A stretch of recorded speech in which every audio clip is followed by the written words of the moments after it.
오늘 송구영신 예배를 맞아 저희들에게 주시는 하나님의 말씀은 신약성경 골로새서 3장 5절에서 11절 말씀입니다. 골로새서 3장 5절에서 11절 말씀을 저와 여러분이 한 절씩 교독하고 마지막 절 11절은 한 목소리로 같이 읽겠습니다. 제가 먼저 5절 받들어 읽습니다. 그러므로 땅에 있는 지체를 죽이라. 곧 음란과 부정과 사욕과 악한 정욕과 탐심이니 탐심은 우상숭배니라. 너희도 전에 그 가운데 살 때에는 그 가운데서 행하였으나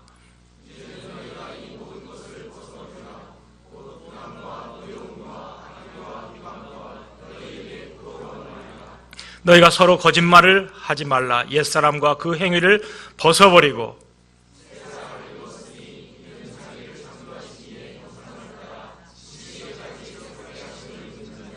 11절 같이 읽습니다. 거기에는 헬라인이나 유대인이나 할레파나 무할레파나 야만인이나 스구디아인이나 종이나 자유인이 차별이 있을 수 없나니 오직 그리스도는 만유시요 만유 안에 계시니라. 아멘. 예, 이제 몇 시간 후면은 2019년 1월이 됩니다. 그 1월이란 말이 영어로 제뉴얼이 뭐 독일의 말로 야누아르 뭐 이렇게 그 영어로 JNU 뭐 이 단어가 많이 들어가 있는데요. 이 제뉴얼이란 말은 로마의 그 신화에 나오는 야누스라는 그 신의 이름에서 따온 겁니다. 야누스라는 건 뭐 여러분 들어보셨을 겁니다만 얼굴이 둘이 있다는 둘을 가진 신이거든요. 그래서 이쪽도 보고 저쪽도 동시에 보는 그런 능력을 가지고 있습니다. 그러니까 앞에도 하나 있고 뒤에도 있으니까 지난 뒤도 돌아보고 또 앞도 볼 수 있는 그런 신이죠. 어떤 의미에서는 지금 이 순간이 이제 야누스의 시간입니다. 지난 한 해를 돌이켜보고 또 앞날을 계획하는 그런 시간이라고 할 수 있죠. 바울 사도는 그 에베소서와 골로새서, 에베소 4장 그리고 오늘 본문 골로새 3장에서 그 옛 사람을 벗어버리고 새 사람을 입으라 그렇게 이야기합니다. 그 옛 사람은 5절에 보면 땅에 있는 지체라 그렇게 되어 있고 그게 바로 하나님의 진노의 대상이라고 되어 있습니다. 그리고 벗어버려야 할 옛 사람은 이런 악덕을 가지고 있다고 이제 5절이 말하고 있는데요. 음란과 부정과 사욕과 악한 정욕과 탐심, 그리고 거기 또 8절에 보면 분해하는 거, 노여워하는 거, 악의, 비방, 부끄러운 말, 그리고 특별히 거짓말, 이것이 바로 옛사람, 우리가 벗어버려야 할 옛사람의 모습이라 그렇게 가르치고 있습니다. 그런데 우리가 여기에 좀 관심을 가져야 할 건 이 말씀이 이미 새 사람이 되어 있는 골로새 교인들에게 한다 하는 말씀이라는 겁니다. 옛 사람이라면은 골로새의 그 교인들이 예수 믿기 전에 그 상태가 아니겠습니까? 그런데 왜 지금 교회에 출석하고 이미 새 사람이 되어 있는 골로새 교인들에게 옛 사람을 벗어버리라 그렇게 했을까요? 이게 오늘 우리가 좀 심각하게 생각해 봐야 할 문제입니다. 즉 원칙적으로는 그 사람들이 다 새 사람이 됐지만은 실제로는 아직까지도 옛 사람의 찌꺼기가 남아있다 하는 것을 뜻하지 않습니까? 그 브라질에 가면은 이제 그 리오 드 자네이로 하는 그 도시가 있는데요. 뭐 지난번 올림픽 뭐였던 그 도시죠. 그 리오 드 자네이로라는 말은 포르투갈 말로 1월의 강이라 그런 뜻을 갖고 있습니다. 그 아까 말한 제뉴얼의 그 야누스와 리오 드 자네이로 할 때 그 야누스 어디 어원이 다 같습니다. 어떻게 하다가 이제 그런 이름을 갖고 왜 1월의 강이라고 했을까? 제가 가보니까 이 강이 좀 바다로 들어가는데 그 도시 한가운데 아주 큰 강이 있어요. 그런데 그 강의 물이 절반은 민물이고 절반은 짠물이고 그래가지고 섞여 있어가지고 야누스처럼 얼굴이 둘이 있는 야누스처럼 그렇게 돼 있다 해서 아마 1월의 강이라 그렇게 이름을 붙였지 않나 그렇게 생각합니다. 어떤 의미에서는 바로 골로새 교인들이 이제 자네이로 간 것 같죠. 옛 사람도 좀 있고 새 사람도 있고, 새 사람은 원칙적으로 새 사람인데 그 옛 사람의 모습이 아직까지 있다는 겁니다. 이건 단순히 골로새 교인들의 상황뿐일 뿐만 아니라 우리의 상황이고, 어떤 점에서는 이 순간이 또 그런 순간이다. 그 옛사람, 옛날 지난 해를 생각하고 또 새 날을 생각해야 하는 그런 상황이 아닌가 합니다. 구원파는 예수를 믿으면 당연히 다시는 범죄하지 않는다고 그렇게 가르쳤습니다. 그게 사실은 얼마나 좋겠습니까? 또 예수를 믿는 순간, 세례를 받는 순간 우리는 다시 범죄하지 않고 깨끗하게 되어버리면 아무 걱정할 게 없죠. 그런데 이제 성경도 그렇게 가르치진 않고, 또 우리 자신을 봐도 그렇지 않아요. 특별히 우리 지난 한 해 우리 한국 교회를 보면은 얼마나 참 지저분하고 얼마나 부끄러운 일들이 많이 있습니까? 이걸 보면 이게 정말 교회인가? 정말 저 사람들이 하나님 믿는 사람들인가? 좀 의심이 갈 때가 많죠. 참 너무 한심스럽습니다. 며칠 전에 제가 아주 평소에 가까이 지나고 존경하고, 또 우리 한국 교회가 다 부러워하고 존경하고, 그런 교회 목사가 돈 때문에 아주 비겁하게 행동했다 하는 소리를 듣고 지금 얼마나 실망하고 있는지 모르겠습니다. 그래서 그 교회는 하나를 만나가지고 부디 한국 교회를 위하여 좀 회개하고 당장 그 지저분한 비겁한 것 때려치우라, 그렇게 좀 말해달라고 지금 간곡하게 부탁을 하고 있는데요. 너무너무 실망을 많이 해서 참 안타깝습니다. 그러나 이렇게 다른 사람 비판하고 하지만 또 우리 자신을 돌아보면은 우리도 역시 야누스 상황이 아닌가. 마치 리오데자네이로 간 것 같이 좀 반쯤 믿고 반쯤 안 믿고, 반쯤 옛 사람이 되어 있고 반쯤 새 사람이 되어 있는 그런 상황이 아닌가 그렇게 생각합니다. 오늘 그 앞에 언급한 그 옛 사람의 악덕들, 음란, 부정, 사욕, 악한 정욕, 탐심, 그리고 우리가 분을 품는 거, 노여워하는 거, 악의를 가진 거, 비방하는 거, 부끄러운 말, 거짓말, 이것들을 쭉 보면은 주로 이제 우리 욕심, 그렇죠? 이건 욕심의 표현입니다. 모두 이게 이제 욕심 아닙니까?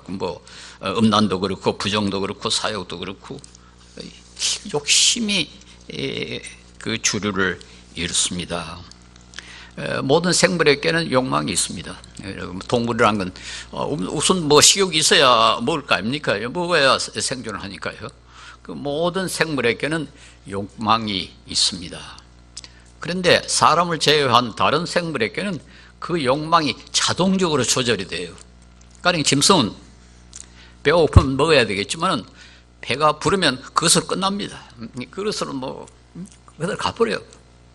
근데 사람도 그렇게 하면 어찌 좋겠어요. 근데 사람은 그 미래의 수요를 상상할 수 있는 능력이 있어가지고 한없이 사죄하는 겁니다. 배가 찼는데도 불구하고 내일 배가 고플 수도 있다 해가지고는 또 내일을 위해서 준비하고, 모레를 위해서 준비하고, 내일을 위해서 준비하고, 자식을 위해서 준비하고, 이러니까 욕망이 한이 없어져 버리는 거죠. 이게 단순히 식욕만이 그런 게 아니라 다른 모든 욕망도 마찬가지입니다. 그렇게 되니까 이 욕망을 절제하지 아니하면은 소위 약육 강식이 되어버렸죠. 강한 자가 약한 자를 다 착취해버리고 죽이고 그렇게 할 테니까, 인류는 그동안에 여러 가지 제도를 만들었어요. 적어도 세 가지 제도가 있습니다. 예의, 도덕, 법률. 적어도 이 세 가지 제도를 만들어가지고 이 강자가 욕심을 한없이 못 채우도록 그렇게 만들어 놨어요. 다른 말로 말해서 짐승들은 자동적으로 절제를 하지만은 사람은 자동적으로 절제를 하지 않기 때문에, 즉 스스로 절제를 해야 되는데 그게 잘 안 되니까 강제로 절제를 하지 않을 수 없도록 만들어 놓은 그런 것이 우리 인간 사회라 그렇게 말할 수 있습니다. 예, 이게 바로 이제 이 욕망, 이 앞에 언급한 이런 욕심들 그 자체가 사실 좀 불결하죠. 그렇지 않습니까? 이런 그 불결한 욕망, 하나님 앞에서만 불결할 뿐만 아니라 이제 이런 것들이 결국 이웃에게 해를 끼친단 말이에요. 그러니까 여기에 분내는 거, 거짓말하는 거, 뭔가 이런 또 인간관계에 문제가 생겨버립니다. 그래가지고 결국 평화가 깨지고 갈등이 생겨나고 우리에게 온갖 문제를 일으킨다, 그렇게 말할 수가 있습니다. 예, 그 욕심이라는 게, 욕망이라는 게 그걸 충족하면은 기쁨이 오죠. 그 뭐 기쁨이라는 게 별게 아닙니다. 욕망의 충족이 기쁨입니다. 우리가 배가 고플 때 먹으면 아주 기분이 좋지 않습니까? 즐겁지 않습니까? 근데 배가 안 고프면 먹어봐야 별로 즐겁지 않단 말이에요. 그 욕망이라는 게 우리에게 그 즐거움의 뿌리라 할까요? 그 욕망을 충족시키면은 기쁘기 때문에, 즐겁기 때문에 그 즐거움을 추구하는 그것이 사람으로 하여금 특별하게 행동하게 그렇게 만드는 겁니다. 특히 바울은 여기에 탐심을 5절에 아주 강조를 하죠. 그 여러 가지 욕망을 이야기해 놓고 끝에는 탐심은 우상숭배니라. 여러 가지 욕망 가운데 구태여 그 바울은 두 가지를 지적합니다. 앞에는 거짓말, 여러 가지 해놓고 거짓말, 그다음에 또 탐심, 이 두 가지를 특별히 지적하고 있는데 여기서 그 말하는 탐심은 우상숭배라. 근데 여기서 말하는 탐심은 그 배금주의를 뜻한답니다. 배금, 맘모니즘, 특별히 돈을, 재물을 탐하는 것. 그 우리가 뭐 식욕도 있고 성욕도 있고 뭐 여러 가지 욕심이 있는데 이 탐심은 좀 특별한 욕심이라. 다른 뭐 식욕이니 성욕이니 뭐 이런 걸 가지고 우상숭배라고 하지 않잖아요. 그런데 그때 탐심은 우상숭배라. 그 왜 그럴까요? 왜 돈에 대한 욕망은 우상숭배를 했을까요? 예, 다른 그 욕망과 다르게 돈에 대한 욕심은 어떤 문제를 가지고 어떤 그 의미를 갖고 있는 거니까 의지합니다. 의지. 즉 돈이 있으면은 나의 안전이 보장된다. 뭐 가령 식욕, 그건 우리의 안전하고는 관계없죠. 뭐 먹으면 즐겁으니까. 그러나 돈은 단순히 돈을 많이 벌면은 기분이 좋고 즐겁고 그것을 끝나지 않고 돈이 있으면 나의 안전이 보장된다. 그러니까 우리 안전을 보장해 주시는 것이 하나님인데 하나님이 아니고 돈이다. 하나님 믿다가 굶어 죽으면 어떡해? 그러니까 하나님 믿는 건 좋지만은 그러나 돈도 있어야 돼요. 그러니까 이게 종교적인 의미를 갖게 된단 말이죠. 음식은 하나님 대신 되는 건 아니죠. 그러나 돈은 하나님 대신, 하나님 자리에 앉을 수가 있다는 것이죠. 그래서 탐심은 우상숭배니라. 특별히 바울서가 이것을 지적합니다. 이건 뭐 과거에도 그렇고 오늘날은 더 그렇죠. 과거 뭐 예수님도 하나님과 재물을 겸하여 섬길 수 없느니라 하신 것으로 봐서 그 시대도 이미 돈이 우상이 될 수 있다는 것을 다 지적을 하셨고, 오늘날은 물질주의 세상이 됐으니까요. 모든 게 저 돈 가지고 해결하는 그런 시대가 되어 놓으니까 돈이 이제 완전히 우상이 되어버렸습니다. 어제 이 장기려 박사를 잘 아는 분에게 이야기를 들었습니다만, 옛날에 그 장기려 박사 살아 계실 때, 뭐 그때는 우리나라에 큰 건물도 없었는데, 두 분이 차를 타고 가다가 지금 뭐 높은 건물이 하나 있는데 그걸 보시고는 장기려 박사 그렇게 말씀하더래요. 저런 게 우리를 죽일 것이다. 저런 것들이 우리를 죽일 것이다.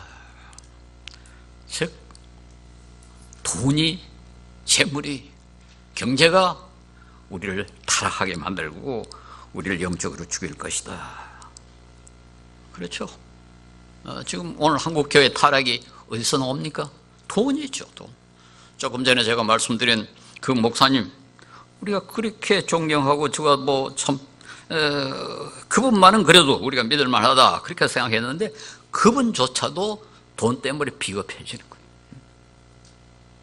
그건 참 너무나 안타깝습니다. 너무나 안타까워요.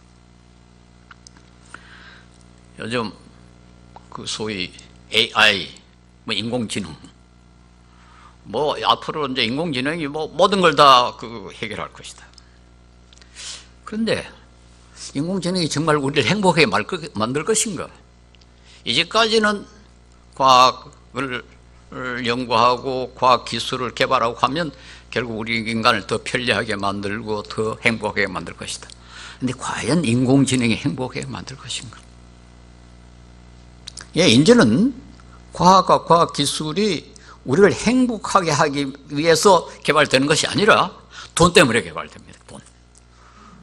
이제는 그게 사람에게 이익이 되든 손해가 되든 중요하지 않고 어떻게 하든지 우리의 그 표피적인 그 욕망을 갖다가 자극해가지고 돈만 벌면 그게 추진력이 돼버린단 말이에요. 이제는 완전히 돈이 신이 돼버린 것이 사실입니다. 자본주의라는 게 그런 거 아닙니까? 자본주의라는 게 모든 인간은 다 재물에 대한 욕심이 있다. 그걸 전제로 해가지고 자본주의를 만들어 놨어요. 그런데 그거에 대한 절제가 필요하니까, 그런데 스스로 절제하라고 맡겨놓으니까 잘 안 되니까 온갖 제도를 만들어 가지고 지금 자본주의를 원칙으로 하되 지나친 욕망 충족을 조금 어떻게 하든지 좀 막아보려고 온갖 제도를 만들어 놨습니다만 그게 그렇게 잘 됩니까? 안 돼요. 한때는 상당히 그 도덕적인 힘 가지고 이 절제를 잘하는 그런 사람들도 있었고 그런 국가도 있었는데요. 지금 점점 더 타락하고 있습니다. 저는 가장 안타깝게 생각하는 것이 독일 같은 나라인데요. 얼마 전까지만 해도 세계에서 가장 정직하고 부패가 적은 나라로 되지 않습니까? 지금 엉망이 되어버렸습니다. 엉망이 되어버렸어요. BMW 사건, 무슨 무슨 얼마 전에 무슨 사건 또 났죠? 아우디 그리고 최근에도 그 스피겔이라는 독일의 독일의 타임지라고 할 수 있는 잡지의 어떤 그 기자가 몇 년 동안 거짓말을 기사를 썼다는 것이 좀 드러나고, 지금 그 사회 좀 많이 가고 있습니다. 많이 가고 있어요. 이제는 돈을 이길 힘이 거의 없어져 버리는 것 같아요. 이제는 어떤 독재자가 나와가지고 여러분에게 돈 드리겠습니다, 잘 살게 해줄 거 하면 아무리 거짓말을 많이 하고 엉터리라도 투표합니다. 그 사람에게 투표해요. 그래가지고 결과적으로 다 망할 것이라는 거예요. 참 심각한 이런 상황이 되어 있습니다. 바울 사도가 특별히 지적한 이 거짓말, 돈과 관계되어 있죠. 거의 대부분의 거짓말은 돈 때문에 일어난다, 그렇게 말할 수 있습니다. 제가 후반절 이 11절까지만 읽었는데 사실은 설교는 15절까지 이 본문을 택했습니다. 제가 좀 처음에 잘못 보내가지고 그러는데요. 10절에 보면 하나님 형상을 따라 지식에까지 새롭게 하심을 받은 자들은 새 사람이라 그렇게 되어 있는데, 새 사람은 하나님의 형상으로 지음을 받은 사람이다. 하나님이 여기 우리가 지으신 분의 형상이라고 되어 있습니다만 하나님의 형상이죠. 아담은 하나님의 형상으로 지음을 받았습니다만은 그 첫째 아담은 실패했고, 둘째 아담, 즉 여기는 하나님의 형상, 즉 예수 그리스도의 형상입니다. 그 모습을 따라서 지식에까지 변화가 돼가지고 새 사람이 되는, 즉 우리 지식까지 새롭게 되어야 새 사람이라 그렇게 되어 있는데, 우리가 행동하고 살고 판단하고 하는 모든 기준, 그 지식을 예수 그리스도에 근거해서, 예수 그리스도의 사랑에 근거해서 이루어져야 이제 새 사람이 되는 겁니다. 12절에 보면은 새 사람을 이렇게 표현해 놨어요. 새 사람은 긍휼과 자비와 겸손과 온유와 오래 참음, 이런 미덕을 갖췄다, 그렇게 바울 사도가 지적을 합니다. 그런데 한번 자세히 생각해 봅시다. 긍휼, 자비, 겸손, 온유, 오래 참음, 물론 그 자체가 아름다운 미덕들입니다. 그러나 이 미덕들을 갖춘 사람들은 주로 이웃에게 이익을 주는 사람들이에요. 앞에 말한 그 욕심, 욕망에 근거한 악덕들은 이웃을 해롭게 하는 거죠. 지금 세 사람이 갖출 거라고 되어 있는 이 미덕들은 이웃에게 이익을 줍니다. 그래서 바울 사도는 이어서 이웃의 약점을 용납하고, 약점을 용납한다. 뭐 그럴 수도 있지.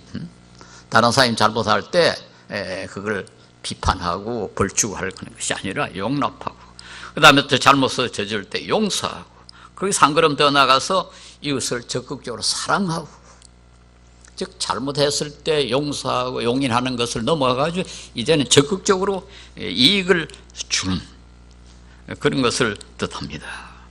그렇게 되면은 자연히 평강이 올 수밖에 없고, 그 평강의 삶은 결국은 감사로 이어진다, 그렇게 이 세 사람을 특징 짓습니다. 근데 저는 여기 이 구절을 읽으면서 11절에 3장 11절에 아주 그 인상을 받았는데요.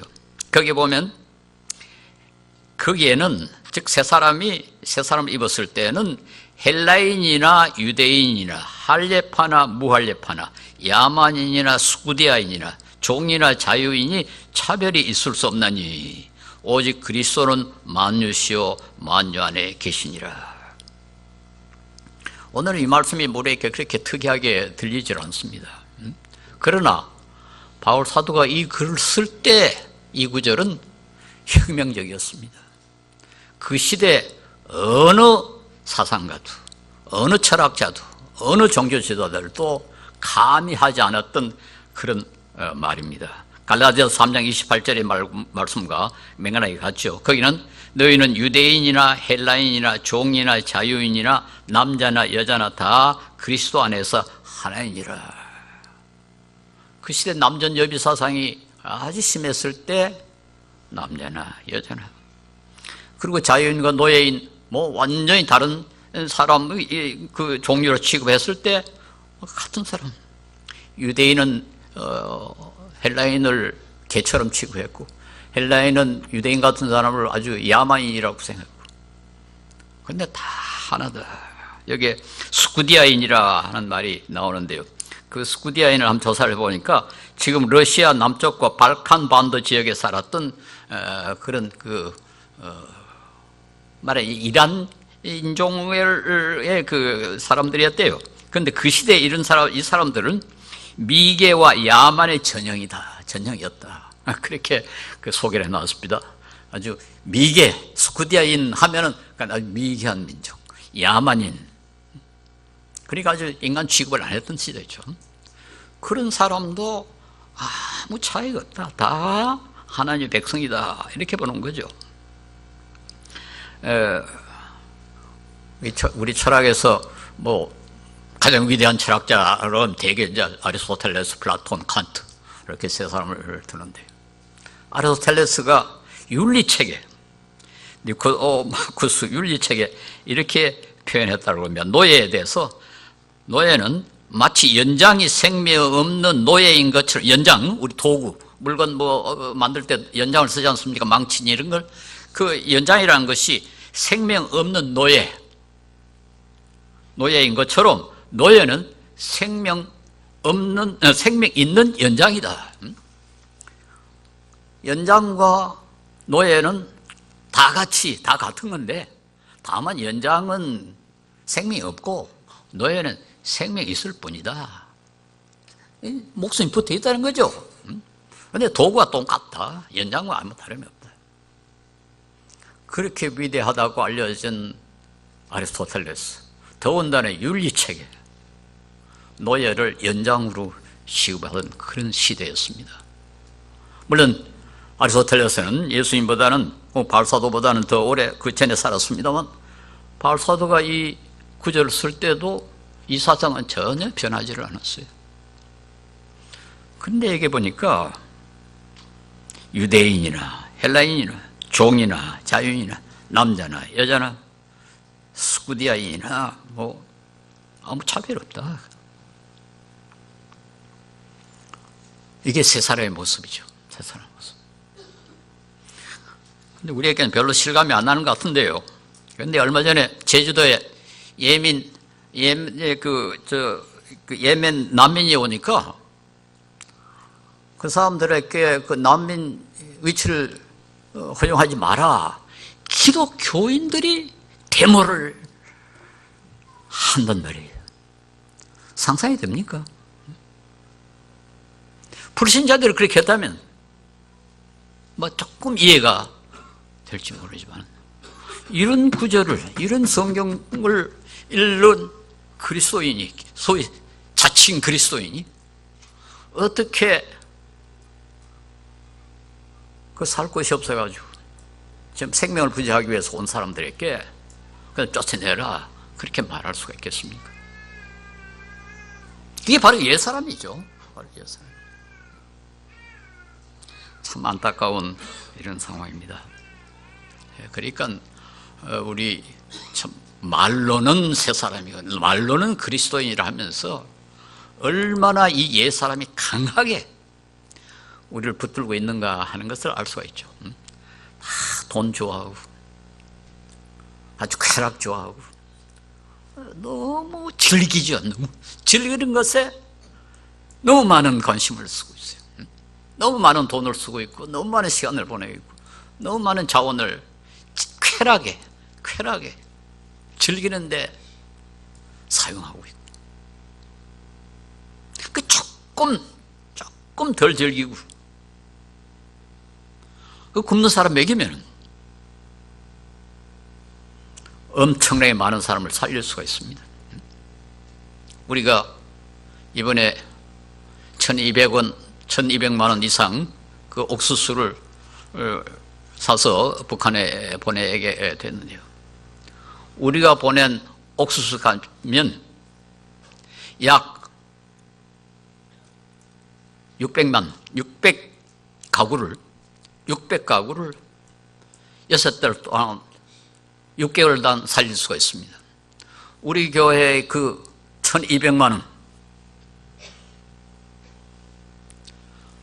600가구를 6개월간 먹여 살릴 수가 있습니다.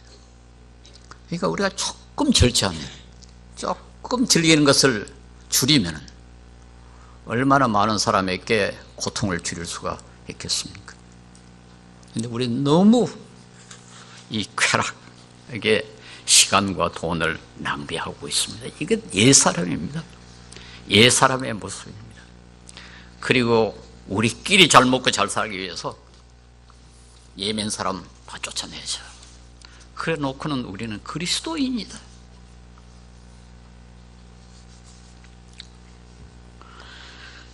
우리는 어떻게 해서 무슨 힘으로 옛 사람을 벗어버리고 새 사람을 입을 수 있겠습니까? 12절을 보니까 우리 능력이 아니라 하나님이 택하셨기 때문에, 하나님이 우리를 따로 세워서 거룩하게 만들었단 말은 특별하게 다른 사람과는 분리해서 특별한 사람들로 만들었다는 거 아닙니까? 그리고 하나님의 사랑을 받았기 때문에 우리는 그렇게 해야 되고 그렇게 할 수 있는 겁니다. 다른 말 말해서 우리가 훌륭해서가 아니라, 우리가 올바른 판단을 내려서가 아니라 하나님께서 우리를 사랑하셨기 때문에 은혜로 우리는 고급 인간이 됐다. 고급 인간이 됐다. 예, 우리 일반 사회에서도 하급 인간, 고급 인간을 뭘 가지고 구별합니까? 하급 인간, 짐승 같은 사람을 하급 인간이라고 그랬단 말이에요. 짐승 같다는 말이 무슨 말이겠어요? 욕망을 절제하지 못하는 것이 짐승이죠. 우리나라에서 짐승 같은 사람이라는 말은 마땅히 절제해야 할 욕망을 절제하지 않는 사람을 갖다가 짐승 같다고 그럽니다. 그게 하급 인간입니다. 고급 인간, 절제할 수 있어야죠. 우리 그리스도인들은 이 하급 욕망을 절제할 모든 조건을 갖추고 있습니다. 왜냐하면 우리의 안전은 우리 힘으로 보장되는 것이 아니고 하나님이 보장하시기 때문에.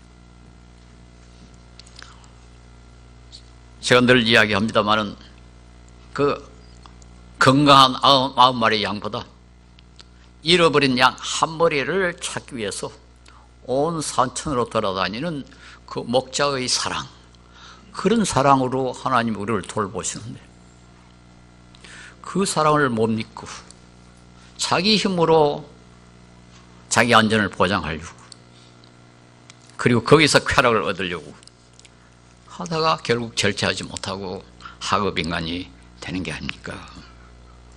우리는 절제할 모든 조건을 갖추고 있고 모든 이유가 있습니다. 그래서 우리는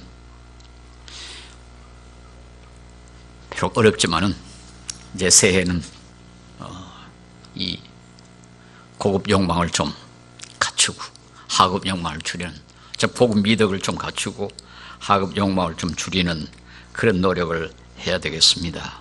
음란, 부정, 사욕, 악한 정욕, 탐심 버리고 이웃에 대해서 분함, 노여움, 악의, 비방, 부끄러운 말, 거짓말 이거 좀 하지 말자. 응? 하지 말자. 그리고 대신 우리는 긍휼, 자비, 겸손, 온유, 오래 참음. 이 오래 참음 있지 않습니까? 오래 참음. 그리고 겸손. 참 황금 같은 미덕입니다. 우리가 조금 겸손하면. 뭐 특별히 이 말씀이 저에게 가장 아픈 말씀입니다만은 겸손. 우리 참 너무 교만하죠. 너무 교만하죠. 긍휼, 자비, 오래 참, 그리고 다른 사람의 약점을 용납하고 다른 사람의 잘못을 용서하고 다른 사람을 사랑하고, 그렇게 함으로 우리가 평강을 누리고 감사의 삶을 살 수 있는 것, 이보다 더 큰 복이 없을 것입니다. 우리 새해 복 많이 받으십시오 서로 인사할 때 단순히 건강하고 뭐 돈 많이 벌고 그것 뭐 나쁜 건 아닙니다만 그게 주가 돼서는 안 되겠죠. 새 사람을 입어가지고 우리가 좀 더 겸손해지고 좀 더 자비로워지고 좀 더 긍휼을 많이 베풀고 좀 더 온유하고 좀 더 오래 참고 그런 미덕을 갖추는 한 해가 되면은 그게 우리에게 가장 큰 축복이 될 것입니다. 이런 복을 새해 여러분 많이 받으시기 바랍니다.